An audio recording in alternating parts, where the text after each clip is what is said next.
De tal manera que se quedaría corto mencionar a todos los hombres que narra la Biblia, que tuvieron su fe en la creación del universo, en un arquitecto y constructor, y en un ser que se manifestó de muchas maneras en el mundo antiguo, y precisamente el primer hombre que creó.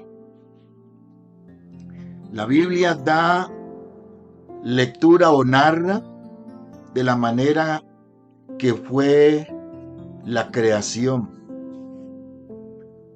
¿Qué cuestiones se puede imponer la persona al leer o al creer estas cosas? El autor de estos libros y de estos relatos del capítulo 1 y 2 de Génesis elaboró este hecho a partir de dos fuentes principales. Estamos hablando de Moisés. Una, la revelación histórica otorgada al pueblo de Israel. Y dos, su propia reflexión personal. Recordemos que era un personaje en la antigüedad, un hombre escogido por Dios para tal misión. Y aquella reflexión personal tenía mucho y primordialmente que ver con la inspiración divina del Creador. Cuando pasamos y miramos las páginas del Nuevo Testamento, allá en la carta a Timoteo, su capítulo 3, dice que toda la escritura es inspirada por Dios, así como Moisés fue usado por Dios para narrar los hechos de la creación con relación a Adán y Eva y todos sus hechos. Dice que toda la escritura es inspirada por Dios y que es útil para reagudir, para corregir, para instruir en justicia, a fin de que el hombre de Dios sea perfecto, enteramente preparado para toda buena obra. Eso dicen las Sagradas Escrituras, que todos los libros y sus contenidos son inspirados por Dios. O sea que los santos hombres de Dios no hablaron por su propia cuenta. Y nunca la profecía, todo porque es una profecía, fue traída por voluntad humana, sino que los santos hombres de Dios escribieron estos hechos inspirados por el Espíritu Santo. Entonces, todo lo que tiene que ver con la Sagrada Escritura y su contenido tiene una inspiración divina, todo, absolutamente todo. Y como dice la Biblia, lo que cité ahora en 1 Timoteo, que toda ella es inspirada por Dios y que tiene una misión especial, y es con el ser humano. Aquel hombre que Dios nos narra el capítulo 2, que es el orden, el escritor sagrado nos está mostrando una perspectiva antropocéntrica, es decir, centrada directamente en el hombre. Y ahí es cuando tiene que decir la Biblia que entonces Jehová Dios formó del polvo de la tierra y sopló en su nariz aliento de vida, y que fue el hombre un ser viviente, es decir, es la manera como el hombre comenzó a vivir. Como el hombre vivimos porque tenemos el aliento de vida del Creador. No hay otra forma para describirlo. Es contundentemente por la fe, como decíamos de los héroes de la fe, creer todas estas cosas. Yo principalmente lo creo porque sin fe es imposible agradar a Dios. Entonces creó Dios a este ser en el cual nos centramos, y se centra el Creador en el ser humano.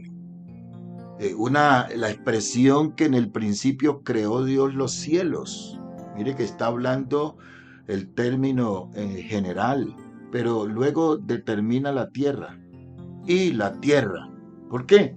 Porque en la tierra el Creador tenía de antemano, antes que existieran los valles y los collados y todo, Él ya era Dios. Y allá antes de que fueran creadas todas las cosas por Él, diseñó todo el transcurrir de la historia de la humanidad hasta sus últimos días, que Él solo en su potestad la tiene configurada o profetizada. Primero, a este ser que formó Él del polvo de la tierra, tenía como propósito colocarlo en un ambiente adecuado, un ambiente bien especial. Y la Biblia nos habla que de un término llamado jardín o paraíso, en un lugar llamado Edén, en el Medio Oriente. Era un oasis seguro. ¿Por qué era un oasis seguro? Porque dice la Biblia que salía un río, y este río se bifurcaban 4 ríos más que regaban la tierra.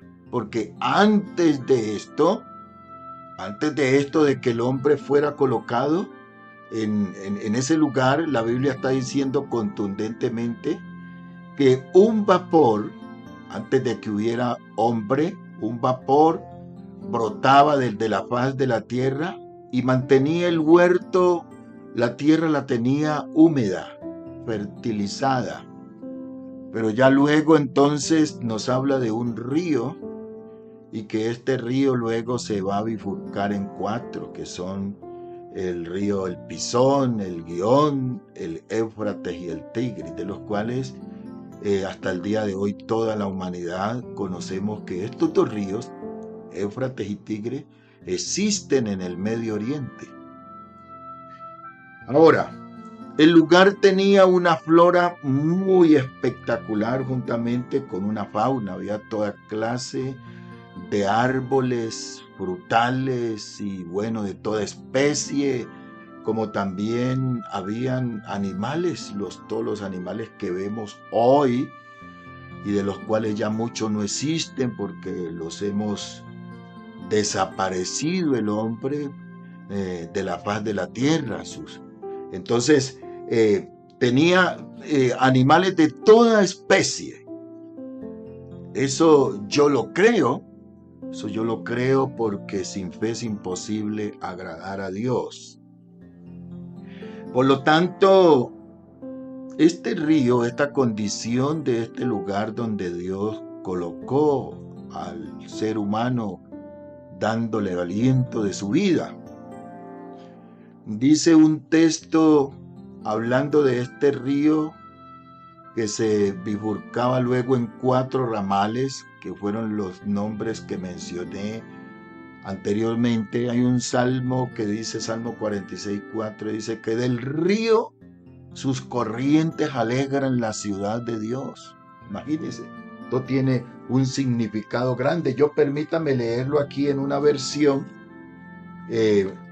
muy moderna, la cual nos puede dar mayor entendimiento por su exégesis.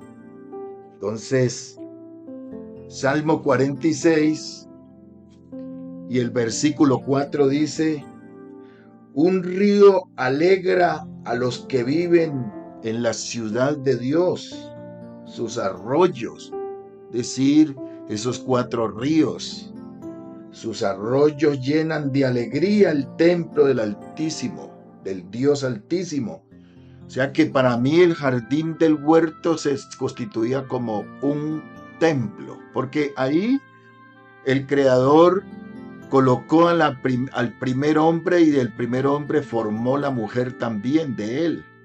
Y Dios estaba con ellos y ellos estaban con Dios. Ellos veían a Dios manifestado y Dios los veía a ellos. Es decir, había una comunión muy especial y con unas características inéditas en esa creación. La ciudad de Dios jamás caerá porque Dios habita en ella. Dios mismo vendrá en ayuda al comenzar el día. O sea que es una narrativa aquí profética muy diciente para hablar del estar el Dios con el hombre y el hombre con Dios en esa comunión. Hay otro texto en el Nuevo Testamento que es muy significativo en los evangelios, cuando dice el Dios manifestado en carne en la persona de Jesucristo. Él mismo dice que en el último y gran día de la fiesta, Jesús se puso en pie y alzó la voz diciendo: si alguno tiene sed, venga a mí y beba. El que cree en mí, como dice la Escritura, de su interior correrán ríos de agua viva. Imagínense. O sea que la sed está simbolizando el deseo del hombre sin Dios. Tal vez el hombre pensando que no hay Dios por aquellas filosofías baratas, huecas. ¿Por qué no decir de una dimensión contraria? Entonces cega la mente del hombre para hacerle perder sus cualidades en que Dios lo creó. Lo primero, para no creer que Dios es, sino para negar la existencia de Él. En ese orden de ideas, el hombre darse el lujo aún de decir que todo es un efecto de evolución. No, es la causa de un creador. Entre esos yo y usted. Yo y usted somos la causa de ese ser que nos creó. Eso dice la Escritura. Por lo tanto, la caída del hombre en el pecado le trajo al hombre muy malas consecuencias en el Medio Oriente, porque entonces Dios tiene que sacarlo de su presencia, sacarlo de la ciudad de Dios, sacarlo al lugar donde el hombre iba a vivir ahora las inclemencias de su error, de la desobediencia al Creador, porque hay que creerle a Él a través de su palabra. Cuando el hombre no le cree a Dios a través de su palabra, entonces el hombre va a caer en situaciones muy caóticas. Y es la situación que se vive hoy todo el mundo. Esa situación caótica de incredulidad y de idolatría y desacato. Es como yo siempre digo, es como una anarquía, porque eso fue lo que sucedió con la primera pareja y con la primera generación, con aquella generación que Dios tuvo que hacerle juicio, porque Él es rey, Él es juez y Él es legislador. Es decir, Él es el que ha hecho las leyes de la vida de los seres humanos. Él es el que ha hecho las leyes que rigen la física. Él es el que ha hecho las leyes que deben gobernar a la fauna y a la flora. Él es legislador. Él es hacedor de leyes divinas. Y las leyes de los hombres establecidas en los estados y en los gobiernos, si no tienen relación con las leyes de Dios, por hermosas que sean, por inminentes que sean, y de las personas más eminentes que riman contra las leyes divinas, no son leyes que van a beneficiar a los vivientes. Tienen que las leyes que gobiernan los gobernantes, a los súbditos, los estados, tienen que tener relaciones con las leyes divinas, porque ellas son las que garantizan la imagen, la permanencia y el propósito de Dios. De lo contrario, Dios tendrá que llevar o traer juicio y hacer juicio. Ya las Escrituras nos están narrando, nos dicen en la historia el Creador cómo tuvo que hacerle juicio a todos aquellos que violaron las leyes divinas. Por eso, a pesar de ello, en el Medio Oriente, donde sucedieron estas cosas, yo quiero, una vez de que le menciono del Medio Oriente, yo quiero hacerle una ubicación, si me lo permite, a la expresión Medio Oriente. En la actualidad, el mundo configurado en el Medio Oriente, que se describe a través de países modernos, que allí, por cierto, esos países han surgido. Dice que el Medio Oriente dicen que es el vecindario hoy más peligroso. El Medio Oriente tiene 17 países árabes con más o menos unos 240 millones de habitantes. Una república persa, que es Irán, y un estado llamado Israel, que es un estado muy pequeño. Más o menos se estima que hay 440 millones de habitantes en el Medio Oriente, en un espacio geográfico de 7 millones de kilómetros cuadrados. Imagínense. De eso esos datos le puedo dar del Medio Oriente. O sea que el Medio Oriente, una vez de que dicen algunos que es el lugar más peligroso vecindario, sí, exactamente. Hay muchas razones para certificar eso. Primero, porque fue el lugar donde Dios le provocó a él en su soberanía escoger el Medio Oriente, ese pedacito ahí llamado Israel, para allí crear un jardín y formar al hombre, y que el hombre comenzara a vivir y, según sus declaraciones, se procreara y señorear, es decir, se multiplicara. Eso ha permitido hoy una multitud de más de 8.000 millones de habitantes. Entonces eso da testimonio de sus promesas, y hay que respetarlas, no hay que violarlas, porque muchos, entonces, según ellos, en su ignorancia, creen que la humanidad hay que restarla porque hay mucha gente y todas esas cosas que provienen de la oscuridad, y que entonces hay que inventarse de cualquier manera para matar al hombre, para restar al hombre, porque son desechables. No, el amor de Dios es insondable contra aquel ser que Él creó, incluyéndolo a usted y a mí. De tal manera que hay que, al contrario, admirar al Creador una vez de que nos vemos los unos a los otros. ¡Qué obra tan maravillosa! De tal manera que el Medio Oriente, sí, una vez de que es el conflicto, porque hay muchas razones de las cuales quiero hablar en estas enseñanzas. Razones de peso. Unas razones de peso es el origen del ser humano y de las primeras ciudades o los primeros estados y las primeras civilizaciones, donde se levantaron las grandes civilizaciones y culturas, como los hititas, los persas, los babilónicos o los babilonios, los caldeos. Y este lugar ha sido pisado y sigue pisado hasta nuestros días por razones obvias.